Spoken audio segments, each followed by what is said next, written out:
ಸುಜಯ್, ಪ್ರಮೋದ್ ಹೇಳಿ. ಒಂದು ಪ್ರಶ್ನೆ. ಡಾಕ್ಟರ್ ರಾಜ್ಕುಮಾರ್ ಅವರು ಮೊದಲ ಬಾರಿಗೆ ಫಾರಿನಲ್ಲಿ ಒಂದು ಸಿನಿಮಾ ಶೂಟ್ ಮಾಡಿದರು. ಓಕೆ, ಆ ದೇಶ ಯಾವುದು? ಮೊದಲನೇ ಬಾರಿಗೆ ರಾಜ್ಕುಮಾರ್. ಓಕೆ, ನಂಗೆ ಗೊತ್ತಿಲ್ಲ, but film I guess bond movie ಯಾವುದೋ ಒಂದು ಇದೆಯಲ್ಲ, ಆಪರೇಷನ್ ಡೈಮಂಡ್ ರಾಕೆಟ್, ಅದಿರ್ಬೋದು ಅಂತ. ಸಿನಿಮಾ ಕರೆಕ್ಟು, ಬಟ್ ದೇಶ ಯಾವುದು? ದೇಶ ಚೈನಾ. वो अलग ही लेवल का बंदा था. ಸಿನಿಮಾ ಗೊತ್ತಿಲ್ಲ, ಪ್ಲೇಸು ನೇಪಾಳ. ನೋ ಐಡಿಯಾ, ನಾನು ಗೂಗಲಲ್ಲಿ ಸರ್ಚ್ ಮಾಡಲ ಈಗಲೇ.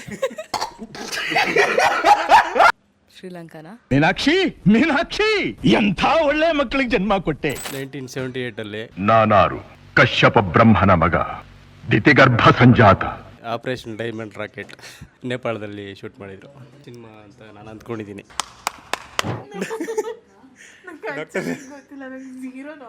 ಹೌದಾ? ನನಗಂತೂ ಈ ಜೀವನವೇ ಬೇಸರ ಆಗೋಗ್ಬಿಟ್ಟಿದೆ. ಅದು ಸಿಂಗಾಪುರ್. ನೇಪಾಳ. ಪಕ್ಕನಾ? ಹಾಂ, yes, Nepal. Bharat. Depression. Foreign. ಗೊತ್ತಿಲ್ಲ. ಮಲೇಷ್ಯಾ. ಇದು ಆಕ್ಚುಲಿ ಚೆನ್ನಾಗಿರೋದು. ಮಲೇಷ್ಯಾ. ದೇಶ ಗೊತ್ತು, ಸಿನಿಮಾದ ಹೆಸರು ಗೊತ್ತಿಲ್ಲ ಅಷ್ಟೇ. ದೇಶ ಅಲ್ವಾ? ಯಾವ ಸಿನಿಮಾ ಇರ್ಬೋದು? ಅದೇ ಗೊತ್ತಿಲ್ಲ ನನಗೆ. ಗೊತ್ತಿಲ್ಲ. ಯೋಚನೆ ಮಾಡಿ, ಯಾವ್ದಾದ್ರು ಸುಮ್ಮನೆ ಒಂದು ವೈಲ್ಡ್ ಗೆಸ್. ಅಮೆರಿಕಾ. ಇಲ್ಲೊಂದು ಸಮಸ್ಯೆ ಖಂಡಿತ ಇದೆ. ಡಾಕ್ಟರ್ ರಾಜ್ಕುಮಾರ್ ಅವರು ಮೊದಲನೇ ಸಲ ಒಂದು ಸಿನಿಮಾನ ಫಾರಿನಲ್ಲಿ ಶೂಟ್ ಮಾಡಿದರು. ಆ ದೇಶ ಯಾವುದು? ಸರಿ, ಇದು ನಿಮಗೆ ಸಂಪತ್ತಿಗೆ ಸವಾಲು.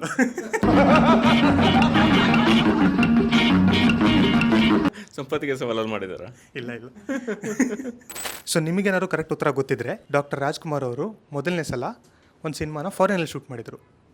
ಆ ಸಿನಿಮಾ ಶೂಟ್ ಮಾಡಿದಂತಹ ಜಾಗ ಯಾವುದು, ದೇಶ ಯಾವುದು, ಹಾಗೆ ಯಾವ ಇಸ್ವಿಲಿ ಸಿನಿಮಾ ಯಾವುದು, ಇದಿಷ್ಟು ಗೊತ್ತಿದ್ರೆ ಕಮೆಂಟಲ್ಲಿ ತಿಳಿಸಿ.